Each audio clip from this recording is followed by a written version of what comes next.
Você provavelmente conhece o personagem Dom Quixote, certo? Aquele clássico cavaleiro que enlouqueceu depois de tanto ler, chegando até mesmo a lutar com moinhos de vento. Pois é, neste vídeo vamos apresentar uma análise intersemiótica das ilustrações de Gustave Doré, um pintor francês do século XIX, e de Salvador Dalí, um pintor espanhol surrealista, para o romance Dom Quixote de Miguel de Cervantes.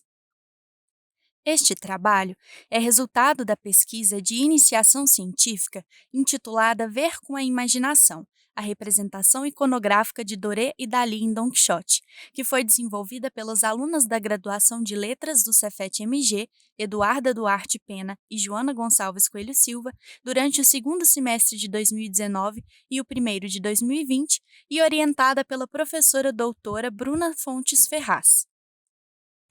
A partir de uma perspectiva intersemiótica, elaboramos essa análise com o intuito de verificar como um texto verbal clássico é complementado pela representação visual, atribuindo a ele diferentes camadas significativas. Para realizar essa análise, levamos em consideração a classificação das relações possíveis entre texto e imagem que Léo Rock elenca no texto A Transposição Intersemiótica por uma Classificação Pragmática. O autor aponta três tipos de relações. A primeira se trata da primazia da imagem, que ocorre quando há submissão do texto à imagem. Pode ser, por exemplo, quando o texto tem a função de nomear ou descrever uma imagem. A segunda relação é a primazia do texto, podendo haver a transposição intersemiótica no interior de uma obra, que é o caso de alguns livros ilustrados, por exemplo. Por fim, a terceira relação é quando o texto e a imagem deixam de existir independentemente e entrelaçam-se em um único discurso. Nesse caso, texto e imagem podem se combinar fundindo, como acontece em histórias em quadrinho, ou mantendo sua própria identidade individualmente. Embora as ilustrações de Doré e Dalí tenham sido feitas a partir da leitura do texto, o que poderia se configurar numa relação de primazia do texto sobre a imagem, neste caso, a imagem, na verdade, adquire autonomia, indo além do texto ao nortear, por exemplo, o imaginário coletivo sobre a representação dos icônicos personagens Dom Quixote e Sancho Panza. A imagem, então, constitui-se como uma arte independente, que em seu entrelaçamento com o texto permite a troca de significantes e outros significados. Assim, a relação que a imagem tem com o texto não é mais de dependência, pois ela tem o poder de adicionar outras possibilidades significativas que não estavam presentes verbalmente. Sabendo dessa relação, podemos partir para as imagens analisadas. Para este trabalho, selecionamos as ilustrações de Gustave Doré e Salvador Dalí. Gustave Doré produziu uma coleção de ilustrações para o livro Engenhoso Fidalgo Dom Quixote de La Mancha em 1863, e ela se tornou uma das mais marcantes representações da obra. Em parte das produções de Doré, ressoavam algumas características da estética romântica. Porém, ao mesmo tempo, Doré mostra maior objetividade, estando atrelado ao movimento realista. Eram, portanto, ilustrações que pretendiam traduzir fielmente o texto. Dessa forma, como aponta Linardi, o objetivo de Doré era o de abarcar com precisão a quase totalidade de informações que o texto fornece na apresentação e contextualização da personagem com uma precisão documental. Isso fica bem claro na ilustração que Doré faz para o episódio dos moinhos de vento, que ocorre no capítulo 8 do primeiro livro.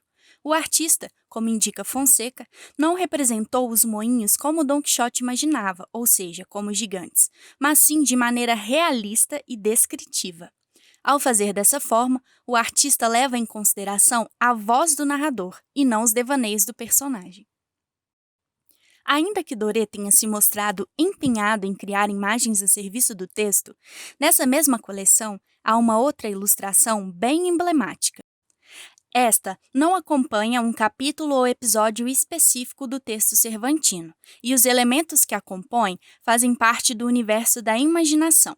Assim, diferente de outras ilustrações do Doré, há uma menor subordinação da imagem em relação ao texto, suscitando diferentes significados e relações. Com isso, podemos observar uma ressonância da vertente romântica, que incluía temáticas imaginativas, porém representadas de forma realista. Aqui nesta ilustração, notamos livros por todo o cenário. No chão, aos pés de Don Quixote, no parapeito da janela, todos indicando a vida de leitor desse personagem. Ele próprio aparece sentado, segurando um livro em uma das mãos e, na outra, uma espada, como se estivesse performatizando o que lê em seus romances de cavalaria. E por falar em cavalaria, em toda a imagem vemos elementos do tipo, como pequenos cavaleiros em luta no chão, armaduras, escudos, espadas e cavalos. No canto inferior esquerdo, ganha destaque uma grande cabeça que provavelmente faz referência ao capítulo 35 do primeiro livro, no qual Don Quixote luta com odres de vinho tinto ao confundi-los com um gigante. Há também a presença de duas mulheres, uma do lado esquerdo do Quixote e outra no canto inferior direito, ambas com trajes volumosos. A do lado esquerdo, por sua proximidade com o personagem, pode ser associada à fantasiosa Dulcinea. Disposta próxima à sua espada, Dulcinea representa um dos motivos da trajetória de Quixote como cavaleiro, pois, como aponta Ferreira, ele coloca nas mãos dela o seu destino, nisso se conformando ao modelo dos romances de cavalaria. A partir desses elementos identificados, pode-se dizer que Doré ilustra, contrariamente à sua tendência realista, aquilo que o personagem vê através de suas lentes, o que o Quixote imagina que a realidade representa, ou seja, os seus devaneios.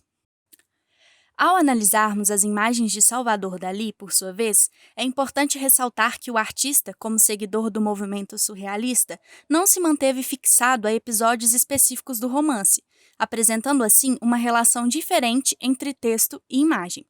Na edição de 1964, por exemplo, como evidencia Linardi, ele deu liberdade aos editores para que dispusessem as gravuras conforme achassem conveniente.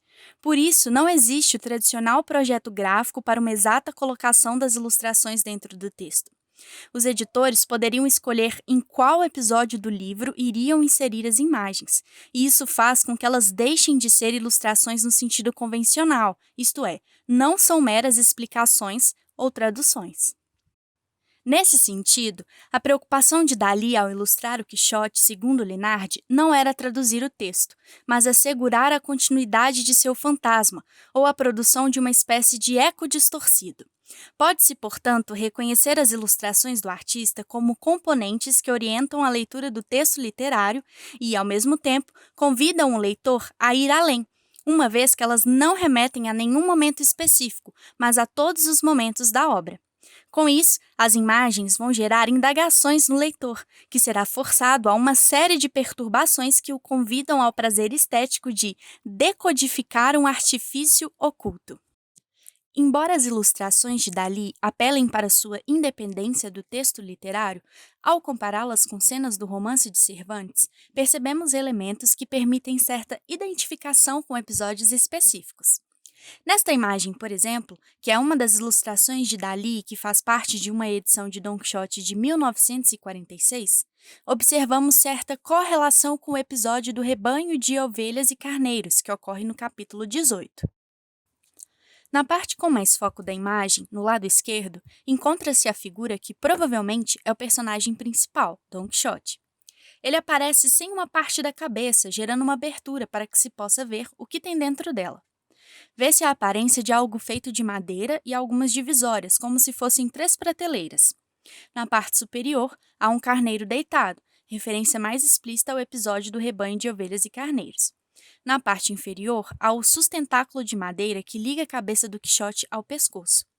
Na outra parte, há a presença de grãos, que permitem que se pense nas ideias do personagem sendo germinadas em seu interior. Na parte superior da imagem, vemos 3 figuras. 2 delas aparecem montadas em seus cavalos e todas portam algum tipo de artefato para a luta, como espadas e escudos, trazendo as características intrínsecas à cavalaria. Por se encontrarem no céu, assemelham-se a anjos. No lado oposto, no esquerdo, aparece uma espécie de espelho das figuras, como se fosse só o esboço delas, mesclando-se às nuvens. Abaixo de cada uma, há vários animais e, em meio a eles, de cada lado, há figuras humanas que demonstram gestualmente ir de encontro uma à outra. Tais aspectos remetem a uma descrição do capítulo quando Quixote diz: Vês aquela poeira que ali se levanta, Sancho? Pois toda ela está coalhada de um copiosíssimo exército que de diversas e inumeráveis gentes por ali vem marchando. Dialogando com essa passagem, Dalí elabora dois planos para a imagem. Enquanto a parte inferior é mais fiel ao que acontecia na realidade, a superior representa o imaginário do Quixote.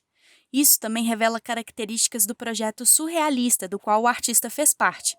A vanguarda, segundo Andrade Henriques, foi por excelência a corrente artística moderna da representação do irracional e do subconsciente. Nela era de extrema importância a experiência onírica. Vê-se, pois, a atribuição de certa esfera onírica à obra, a partir de alguns traços da ilustração, como a própria construção desses dois planos.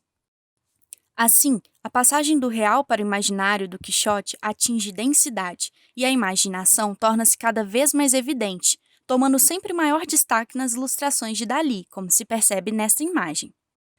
Nessa ilustração da mesma edição, as nuvens, as iluminações e o uso das cores azul e amarelo revelam um lugar de sonhos e devaneios, trazendo o estado onírico de Dom Quixote. No canto direito, percebe-se a figura de um homem de compleição rija, seco de carnes e enxuto de rosto. Tal representação concerne ao personagem Alonso Quijano, que se encontra sentado em uma pedra ao lado de Sancho Panza. O fidalgo aparece aos trapos, trajado em uma espécie de camisola azul e com apenas um braço armado, o qual permanece erguido a apontar para uma imagem que literalmente sai de sua cabeça. Logo, em contraposição, a figura de um outro homem é projetada através da imaginação de Alonso Quijano. No canto esquerdo da ilustração, vê-se um indivíduo de aparência elegante e sofisticada, trajado em pouco tecido e utilizando um adorno sobre a cabeça. Em suas mãos há uma espada e uma grotesca cabeça. Uma possível interpretação seria que a imagem desse outro homem corresponderia ao Dom Quixote idealizado por Alonso Quijano, que no primeiro capítulo do Quixote aparece como um escritor planejando sua história, e baseando-se em modelos reais, inicia a criação de seus personagens. O homem localizado à direita seria Quijano e aquele que sai da sua cabeça, Quixote. Quijano é a versão do homem não leitor, enquanto Quixote é a sua versão após adentrar no mundo dos livros e da imaginação. Embora as ilustrações de Dalí estejam repletas de elementos que remetam a episódios específicos e, em razão disso, sejam capazes de orientar a leitura do texto literário, o artista não se limita a ele, indo além das palavras escritas por Cervantes e, portanto, vendo com sua própria imaginação as cenas narradas pelo escritor espanhol. Dalí coloca em evidência toda a imaginação do personagem, que advém da leitura dos livros de cavalaria. Com tudo isso, podemos concluir que há sim grandes diferenças entre Gustave Doré e Salvador Dalí. Porém, suas ilustrações, em maior ou menor medida, se emancipam do texto, acrescentando a ele outras camadas interpretativas. Ambas as ilustrações investigadas possuem elementos criadores de sentido. Doré, que está atrelado ao movimento realista, com suas obras, procura traduzir fielmente o romance e ilustra com exatidão os episódios da obra, colocando as imagens a serviço do texto. Em outro momento, evocando elementos do imaginário de Quixote, a ilustração de Doré se desprende do texto, fazendo surgir outros significados. Dalí, por sua vez, vinculado ao movimento surrealista, procura introduzir em suas ilustrações elementos que assegurem a continuidade do texto, permitindo a renovação de seus significados. O artista não se mantém fixado a episódios específicos do romance. Trata-se, pois, de imagens que conduzem à leitura do texto e, ao mesmo tempo, o ultrapassam. Nesse sentido, independentemente da primazia do texto, as imagens de Doré e Dalí se emancipam, apontando, como diz Linardi, outros caminhos além da proposta tradicional de aproximação de um texto literário com uma proposta que não exclui a antiga, mas que acrescenta a ela uma nova possibilidade.